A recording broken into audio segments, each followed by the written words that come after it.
Hello दोस्तों, स्वागत है आप सभी का। आप सभी को जन्माष्टमी की भी ढेरों शुभकामनाएं। आज जो हम वीडियो में हम देखने की कोशिश करेंगे, जैसे कि जस्ट पिछले वीडियो में मैंने वृश्चिक लगन को लेकर थोड़ा सा एक एक्सप्लेनेशन दिया था। आज हम ये देखते हैं कि यदि किसी भी जातक या जातिका के लिए मान लीजिए 11 नंबर यानी कि कुंभ लगन जागृत हो रहा है तो उसको किस तरीके से यूटिलाइज करेंगे। चंद्र राशि उसी चीज़ को थोड़ा इमोशनल साइड से देख सकते हैं। सूर्य राशि अगर वहाँ पे आती है तो वह आत्मा के रूप में देखा जा सकता है। लेकिन देखिए, लगन एक स्पेसिफिक प्लेसमेंट्स के कारण अपना एक अलग ही रुतबा रखता है, अपनी एक अलग ही पहचान रखता है। अगर वो लगन से हट जाए तो फिर उसके भाव के प्रभाव को भी ध्यान रखना पड़ेगा उन लोगों को जहाँ पर कि वो लगन से हटके, पहले भाव से हटके कहीं और जाके वो राशि बैठी होगी तब। यानी कि अगर आपका चंद्रमा और आपके सूर्य यदि 8 नंबर की राशि में है, वृश्चिक राशि में है, तो जिस भाव के हिसाब से होंगे उस पर ध्यान दीजिएगा। थोड़ी देर में आपको ये चीज़ समझ में आ जाएगी।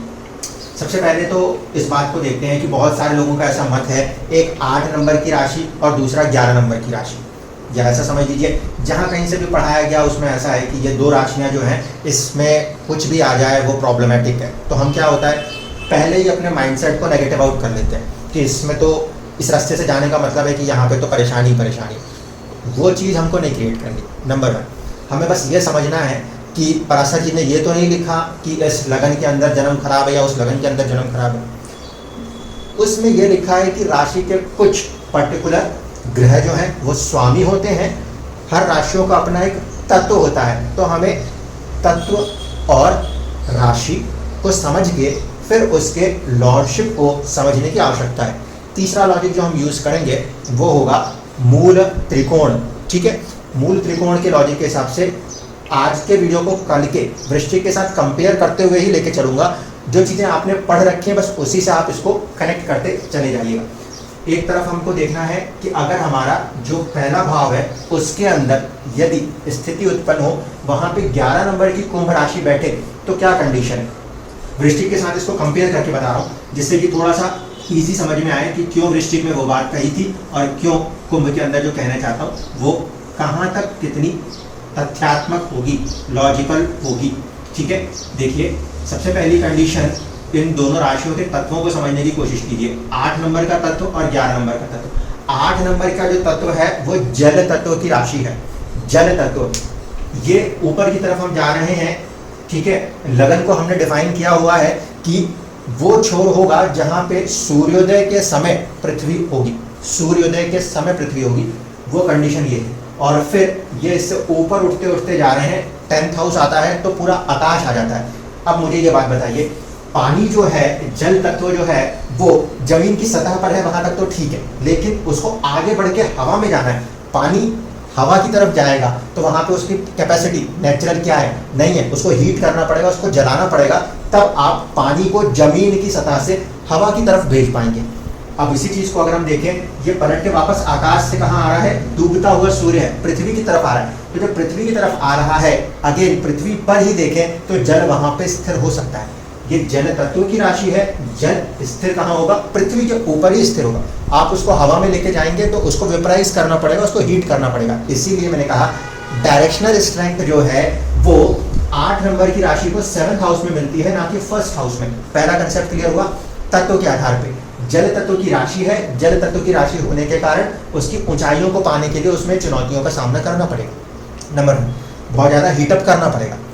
दूसरा, यहाँ पे इसको पैरेलल समझते हुए चलिए, ये 11 नंबर की राशि है। 11 नंबर की राशि वायु तत्व प्रधान मानी जाती है, वायु तत्व प्रधान राशि। ऐसे स्थिति में अगर ये वायु तत्व प्रधान है तो हवा में इसके जाने की संभावना तो नेचुरल हो जाएगी। ठीक है ना, एयर का एलिमेंट है, एयर एलिमेंट अगर आ रहा है तो air element naturally 3 number, 7 number और 11 नंबर में पाया जाता है। 3 नंबर की राशि में, 7 नंबर की राशि में और 11 नंबर की राशि में पाया जाता है। ऐसी कंडीशन में हवा का आकाश की तरफ जाना आसान है, थोड़ा सा भी हीटअप होगा तो पहुंच जाएगा। यानी कि अगर एफर्ट लगा देगा जरा सा भी वो अपने आप में तो ऊंचाइयों को हासिल कर लेगा। हवा की तरफ, आकाश की तरफ हवा का जाना पानी की तुलना में आसान है, क्योंकि एयर वैसे ही आपका नेचुरल मॉलिक्यूलर फॉर्म होगा। ठीक, तो पहली कंडीशन तो यह है कि अगर 11 नंबर आपके लगन में आ रहा है तो आपके पास पोटेंशियल बहुत अच्छा है हाइट्स को हासिल करने के लिए। नंबर 1 यहाँ पे उसकी हासिल करने में चुनौती आ रही है, क्यों? क्योंकि पानी को हवा में भेजने के लिए वेपराइज करना पड़ रहा है, ट्रांसफॉर्म करना पड़ रहा है। अब नंबर 2 पे ध्यान दीजिए, यहाँ पे आएगी मंगल की दूसरी राशि, जब इसको स्वामित्व देंगे तो यहाँ पे आएगा। इसका मतलब है कि मूल त्रिकोण से जब हम मंगल की बात कर रहे हैं उसका छठे भाव से संबंध है, संघर्ष से संबंध है, मूल त्रिकोण संबंध है मंगल का मेष राशि से। 8 नंबर की राशि में हम कोरूलर के कंसेप्ट को लेते हैं। यहाँ पे कोरूलर होता है मंगल प्लस केतु, यहाँ पे होता है आपका शनि प्लस राहु। इस बात को ध्यान से समझिएगा, कोरूलर के कंसेप्ट को और मूल त्रिकोण के कंसेप्ट को, ये दोनों ही हमारे लिए काफी ज्यादा कोर कंसेप्ट रहने वाले हैं। ठीक है, तो इस बात को समझना आवश्यक होगा आपके लिए। अब देखिए, मंगल है साहस का प्रतीक और केतु है कहीं ना कहीं त्याग की भावना। ठीक, जहां पर शनि है कर्म का प्रतीक और राहु है चाहत, डिजायर्स की भावना। जब 8 नंबर में लगन उत्पन्न हो रहा है तो मैंने ये कहा कि वृश्चिक के केस में यहाँ पे डायरेक्शनल स्ट्रेंथ है नहीं, उसको आगे बढ़ने के लिए जरूरत है किस बात की? साहस की, मंगल की, पराक्रम की। ठीक है, यहाँ पे मैं मेहनत और हार्ड एफर्ट्स की बात नहीं कर रहा, यहाँ पे मैं करेज की बात कर रहा हूँ। व्यक्ति यहाँ पे करेज दिखाकर कुछ करता है।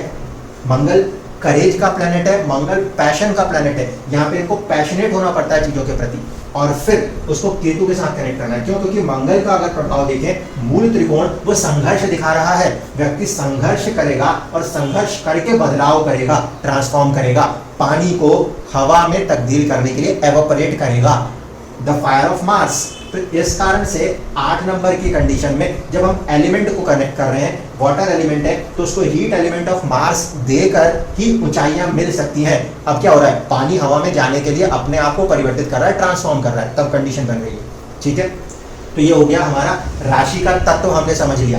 राशि के तत्व के हिसाब से हमें पता लगता है कि वो चीजें कितनी अप या डाउन जा रही। यहाँ पे राशि का तत्व है हवा का तत्व। अब हवा के तत्व में हवा जो है वो एकदम से खुद से ऊपर नहीं जाती। आप गुब्बारे भी फुलाओगे तो आप देखते हो कि हाइड्रोजन या दूसरी गैसेस ऐसे यूज करते हैं जो ऊपर की ओर ज्यादा जा रही है। तो हम थोड़ा सा क्या करते हैं? मेहनत करते हैं, एफर्ट्स करते हैं। वहां पे करेज की जरूरत नहीं है, वहां पे थोड़े से एफर्ट्स की जरूरत है। एयर नेचुरल ऊपर जाना चाहती है, थोड़ा सा अगर उसके ऊपर हमने वर्क कर दिया तो वो और ऊपर चली जाएगी। यहाँ पे शनिदेव की जो मूल त्रिकोण राशि है वो लगन के ही पास है, फर्स्ट हाउस के ही पास है। तो शनि यहाँ पर बेसिकली मूल त्रिकोण के प्रभाव दिखाना चाहेंगे, लेकिन उस मूल त्रिकोण के प्रभाव का मतलब है some efforts are required. Shani की तरफ से कर्म की जरूरत है। अब देखिए, कर्म के साथ साथ यहाँ पे शनि की दूसरी राशि 12th हाउस में आती है। यहाँ छठा भाव था तो हमने कहा करेज, किस बात के लिए? कंपीट करने के लिए, संघर्ष करने के लिए। शनि की सेकंड साइन यहाँ पर जो आ रही है वो आ रही है 12th हाउस में। जब वो 12th हाउस में आ रही है तो वो पृथ्वी तत्व की राशियां हैं, 2, 6, 10। 10 नंबर की राशि पृथ्वी तत्व है। पृथ्वी तत्व का मतलब है कंसिस्टेंट, ठोस चीज, ठोस। 12th हाउस है। 12th हाउस क्या दर्शाता है? 12th हाउस पराविज्ञान को भी दर्शाता है, एक्सोस्पेस को भी दर्शाता है, या एक ऐसे थॉट प्रोसेस को जो कि 12th हाउस है उसके ऊपर ठोस कंडीशन चाहिए, स्ट्रॉन्ग कंडीशन चाहिए।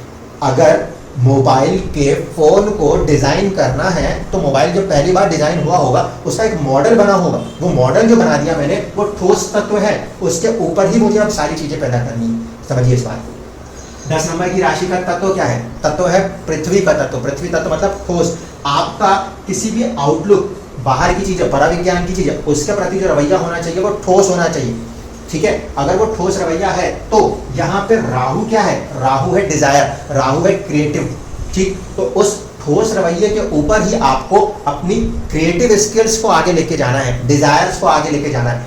11 नंबर की राशि जो होती है इसको हम मानते हैं कि ये टेक्निकल स्किल्स के लिए अच्छी होती है। 11 नंबर की राशि शनि और राहु के कंट्रोल में होने से आप इसको कई बार टेक्निकल इनोवेशंस के राशियों के तौर पे देखते हैं। अब हम इसको पढ़ तो लेते हैं, हम इसको सुन तो लेते हैं, लेकिन हर व्यक्ति कोई टेक्नोक्रेट हो जरूरी तो नहीं। इस नंबर के लगन से व्यक्ति अलग अलग फील्ड के अंदर काम करने वाले मिल सकते हैं। क्या चीज को ध्यान में रखना है उसको समझाने की कोशिश अब करूंगा। तो ये वाली कंसिडरेशन समझ में आई। इसका यहाँ पे एफर्ट है, इस कारण से इसको मंगल से कनेक्ट होना था। इसके एफर्ट्स क्या है? 12th हाउस से है। 12th हाउस कहीं ना कहीं खर्चे का है, कहीं ना कहीं टेंशन का है। तो 12th house out of the box thought process में भी मदद करता है, पराविज्ञान में भी वो बहुत सपोर्ट करता है। दूसरी बात ये है कि 12th हाउस का संबंध है तो स्ट्रेस बियरिंग कैपेसिटी उनके पास नेचुरली होगी ही होगी, इस बात से इनकार नहीं कर सकते। अब एग्जाम्पल दे रहा हूँ, इसको थोड़ा सा ठंडे दिमाग से समझिएगा। यहाँ पे अगर अमिताभ बच्चन जी की कुंडली को देखने की कोशिश करते हैं तो ये स्थिति कमोवेश थी, ज़्यादातर ग्रह इस भाव में जाके बैठ गए थे, ठीक है, ज़्यादातर ग्रह अष्टम में जाके बैठ गए, लेकिन उसको थोड़ा सा साइड कर दीजिए, इंपॉर्टेंट फैक्टर पे आ जाइए। इंपॉर्टेंट फैक्टर ये है कि यहाँ पे हमेशा राहु को एक्टिव रखना जरूरी है, ना कि केतु। राहु को एक्टिव रखना जरूरी है, ना कि केतु को। इस व्यक्ति को राइज करना है तो केतु को एक्टिव रखना जरूरी है, तब जाके राइज होगा। यहाँ पे राहु एक्टिव नहीं होगा तो आप राइज नहीं कर पाओगे। इस एग्जाम्पल को इस तरीके से समझ लीजिए, आपने अमिताभ बच्चन जी को हर तरह के विज्ञापनों के अंदर देखा होगा। एक ऐसा व्यक्ति जो बड़े स्क्रीन, बड़े पर्दे पर एक काफी समय तक चढ़ा हो, वो व्यक्ति टीवी में हर छोटे से छोटे सामान को बेचने आ जाता है, ठीक है। कुछ समय के लिए तो ये लगता है ये व्यक्ति क्यों ऐसा कर रहा है, लेकिन अगर उसी चीज को एस्ट्रोलॉजिकली थोड़े ठंडे दिमाग से सोचने की कोशिश करें तो हमें समझ में आता है राहु क्या है। Rahu is a desire. Rahu desire, जब तक वो डिजायर एक्टिव है तब तक ये लगन एक्टिव है, तब तक व्यक्ति का व्यक्तित्व एक्टिव है।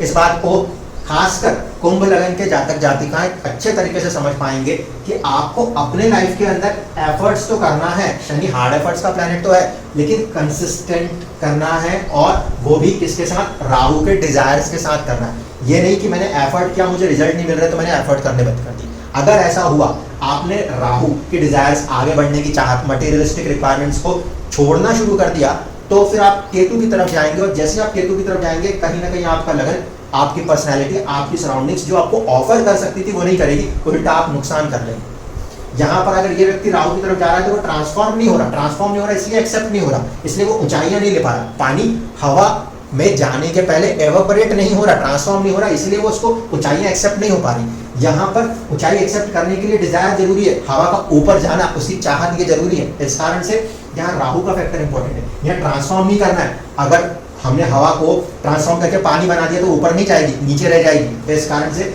यहाँ पे केतु के थॉट्स को ज्यादा स्ट्रॉन्ग होल्ड नहीं कर सकते। यही कंडीशन है कि आप देखना, जब बार बार उनकी ये चाहत है कि मुझे कहीं ना कहीं किसी न किसी रूप से अपने आप को आगे रखना है, तो वो जो डिजायर है, वो डिजायर उस व्यक्ति को आज तक बरकरार रखे हुए। एज आप देख सकते हो, एज कोई फैक्टर नहीं है इस कंडीशन में।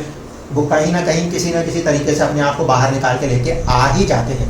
इस चीज को समझिए। इस कारण से अगर 11 नंबर से आपको लगन उदित होता हुआ नजर आता है, कुंभ लगन उदित होता हुआ नजर आता है, तो इस राशि को समझना है। इस राशि के ऊपर इफेक्ट करने के लिए आपको 3 चीजों की जरूरत है। यहाँ पे हमने केतु और मंगल की ली थी, यहाँ पे हमारे लिए शनि और राहु, ये 2 चीजें हो गई। अब बात आएगी तीसरी चीज क्या। तीसरी चीज ये है कि इस पर्टिकुलर लगन के लिए योग कारक कौन बनेगा। योग कारक ग्रह इंपॉर्टेंट फैक्टर है, क्योंकि वो भी तो उसको एक बूस्ट कर रहा है। यहाँ पे कोई योग कारक की बात नहीं आई, ध्यान रखिएगा।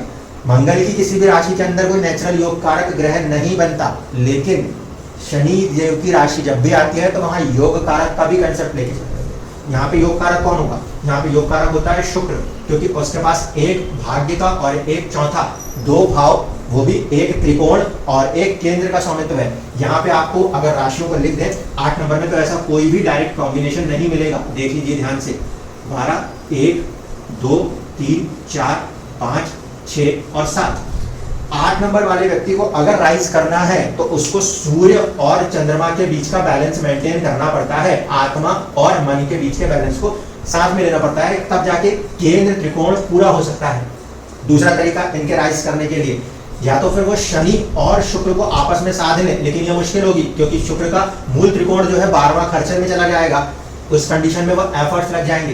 दूसरा कंडीशन है, बेहतर है वो यही है, चंद्रमा मन को संभाले और आत्मा को संभाले और काम करते हुए निकल जाए, तो वो इनके मित्र हैं दोनों, काम हो जाएगा, प्रॉब्लम नहीं आएगी। यहाँ पर अगर हम देख रहे हैं तो यहाँ पर इस कॉम्बिनेशन में नेचुरल शुक्र के पास वो पावर पोटेंशियल है। तो शुक्र क्या है, देखो अगर हम बात करें तो शुक्र व्यक्ति के ऐश्वर्य को दिखाता है ना। अमिताभ बच्चन जी से आप कभी भी मिलिए, उनका जो हेयर स्टाइल है, उनका जो लुक है, उनका जो ब्यूटी है, उनका जो रहन सहन है, उसको वो मेंटेन करके रखते हैं। तो 11 नंबर के अंदर शुक्र जो कि योग कारक है, तो शुक्र के प्रभाव को भी मेंटेन करना पड़ता है ताकि चीजों को बनाए रखे जा सके। अगर हम केतु की तरफ चले गए तो वह मान के चलिए कि आप अपने वेल्थ में भी देखेंगे डाउन साइड। इस कारण से अगर स्पेसिफिकली 11 नंबर का लगन है और कोई व्यक्ति बोलता है राइज कैसे करना है, तो हमारे पास पहली कंडीशन क्या है, शनि। सब कुछ मिलेगा मगर धीरे धीरे मिलेगा, पॉइंट नंबर 1। सब कुछ मिलेगा, लेकिन धीरे धीरे मिलेगा और इतना मिलेगा कि आगे तक चल सके, क्योंकि देने वाला कौन है? शनि। करना क्या है? डिजायर को मेंटेन रखना है, किसी चीज के मिल जाने के बाद बैठना नहीं है। ये नहीं कि मुझे शोले जैसी पिक्चर मिल गई अब तो मैं सुपरस्टार हो गया, दुनिया में मेरी वैल्यू हो गई। नहीं, शोले मिली तो उसके आगे सिल्वर स्क्रीन से उतर के टीवी के स्क्रीन तक जाने की कंडीशन में भी मेंटेन रखने की वजह से आज तक सस्टेन कर रहे हैं। इतनी ब्लॉकबस्टर्स देने के बाद भी अगर वो बैठ जाते तो पिक्चर के साथ साथ व्यक्ति कहीं ना कहीं पीछे हो जाता। मेंटेन क्यों है? क्योंकि छोटी सी चीज हो चाहे बड़ी सी चीज हो, कहीं पर भी किसी भी चीज को स्टैटिक नहीं करना, ठीक है? अगर स्टैटिक करेंगे तो फिर इस कंडीशन में आप जाके परेशान हो जाएंगे। तो पहली चीज है स्लो ग्रोथ होगी, इसलिए धीरे धीरे करके अपनी एनर्जी को यूटिलाइज करना है। नंबर 2, कंसिस्टेंटली अपनी क्रिएटिव वर्क्स को, क्रिएटिविटी को, डिजायर्स को मेंटेन रखना है, उसको छोड़ना नहीं है। तीसरा है शुक्र, जो कि योग कारक है। क्यों? क्योंकि वैभव का कारक है। व्यक्ति को यहाँ पे नेचुरली वैभव की तरफ बढ़ना ही पड़ेगा। अगर वो नहीं बढ़ेगा तो फिर वो खुद गरीबी में आ जाएगा। इसीलिए बहुत सारे लोग जो है वो ये सोच रहे हैं कि हम सब केतु की तरफ चले जाएं, तो ऐसा नहीं है। लगन की अपनी रिक्वायरमेंट को समझिए। ये फर्स्ट हाउस है, ये आपकी हेल्थ है, ये आपकी पर्सनैलिटी है। आप उससे डाउन गए तो आपकी पर्सनैलिटी नीचे बैठ जाएगी, और पर्सनैलिटी जो आप लेने आए हो अगर वही चला गया तो बचेगा ही क्या? इस कारण से यहाँ पे एक कंसेप्ट और आया था कि सर 8 नंबर जो है वो रुका हुआ पानी, और रुका हुआ पानी गंदा होता है। पहली बात तो अपने दिमाग से इस बात को निकाल दीजिए कि बहता हुआ पानी साफ है तो रुका हुआ पानी गंदा है। पानी रुक गया है ये सोचने से पहले ये देख लीजिए कि अगर पानी के अंदर इम्प्योरिटी है, ठीक है, पानी के अंदर इम्प्योरिटी है तो उसको एक टैंक के अंदर रख के स्टेबल किया जाता है। स्टेबल करने के बाद उसके अंदर से इम्प्योरिटी नीचे गिर के हटती है, तब जाके पानी साफ होता है। उसका जो निचला स्तर है ना, वो उसके ऊपर इम्प्योरिटी होती है, ठीक है। बहती हुई नदी के अंदर कोई चीज डाल के उसको साफ कोई नहीं कर सकता, लेकिन जब कोई भी पानी को साफ करना है तो किसी टैंक के अंदर डाल के आप उसके ऊपर फिटकरी घुमाते हैं, तो रुका हुआ पानी गंदा नहीं होता, उसमें से जो गंदगी है वो निकल के नीचे जाती है। इस बात को समझना है। इसीलिए यहाँ पे ये जो लॉजिक है कि 8 नंबर की राशि है तो वो पानी गंदा हो गया, ऐसा कुछ नहीं है। उसके अंदर जो इम्प्योरिटी आ गई थी वो इम्प्योरिटी डाउन साइड में चली जाएगी, और वंस वो इम्प्योरिटी डाउन साइड में चली जाएगी तो आप उसको उतने ही निर्मल रूप से यूज कर पाएंगे। क्योंकि कुछ लोगों को ये भी कह दिया गया कि ये रुके हुए पानी की राशि एंड ऑल, तो ऐसा नहीं है कि वो रुका हुआ पानी को हम नेगेटिव वे में लेने लग जाए, ठीक है। आप नीचे की सतह से अगर गंदगी को साफ करते हैं, फिल्टरेशन का प्रोसेस तभी होता है, क्लीननेस तभी आती है जब पानी स्थिर होगा। बहते हुए पानी में तो और गंदगियां मिक्स हो जाएंगी, इस बात को भी ध्यान रखिएगा। तो वो कंडीशंस बिल्कुल मेंटेन आपको रखनी पड़ेंगी कि आपके साथ कुछ इम्प्योरिटीज चल रही होंगी, नो प्रॉब्लम, आप स्टेबल हो जाइए, वो सारी इम्प्योरिटीज डाउन साइड आ जाएंगी। मैंने इसीलिए बोला ना कि हम यहाँ एवेपोरेट कर रहे हैं, पानी एवेपोरेट हो गया तो इम्प्योरिटी तो खुद ही नीचे बैठ जाएगी। ये कंडीशन यहाँ पे मेंटेन होगी तब ये राइज करेगा। इसने अगर राहु पकड़ने की कोशिश कर ली, मान लीजिए यहाँ पे राहु पकड़ने की कोशिश कर रहे हैं, ये राहु पकड़ने के लिए जाएंगे तो मिलेगा क्या? राहु की राशियां कहाँ कहाँ से कनेक्ट होती है? काल पुरुष की कुंडली से देखा जाए तो राहु तीसरे, 7वें और 11वें इन भाव से अच्छा बताया गया, क्योंकि ये डिजायर्स के हाउस है।